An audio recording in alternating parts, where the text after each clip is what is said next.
Hər şeyin qiyməti qalxır, ona görə ki, bu torpaq otaracaq yoxdur, örənə yoxdur. Yenə deyirəm, hara gedirik, bütün bizi deyirlər buraya gətirmə. Buraya gətirmə. Ona görə də qiymət qalxır, hər şeyin qiyməti qalxır. Yenə deyirəm, bayaq da deyirəm, 250-300 mal çıxırdı bizim kəndimizdən. İndi hanı o mallar? Yoxdur. Bir qoyun saxlayan mənəm. Belə olsa bir ildən sonra mən də saxlamayacağım. Balaca kənddir.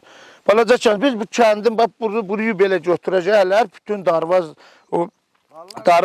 əkilən yer, qazılan yer. Bu çökək qalır. Daha burada nə saxlayırsan? Bunda devlət bizə torpaq versin, başına dönüm. Gör neçə çoban var. Ayda 2000'lar, 1500'lar.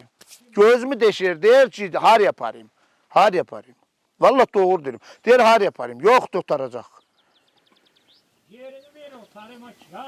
Ben görəcəm, deyir vallahi yoktu, billah yoktu, yer yok tutarmağa. Gedərsən qardaş, bir dənə ağaç kəsirsən, çoldan, meşədən bir ağaç kəsirsən, sıraz gəlib gedərlər tutursan. İndi bu boyda meşələri kəsə-kəsə gedirlər. Hamısını kəsə-kəsə gedirlər. Kimdir bunu? Bunun qarşısını almaq lazımdır.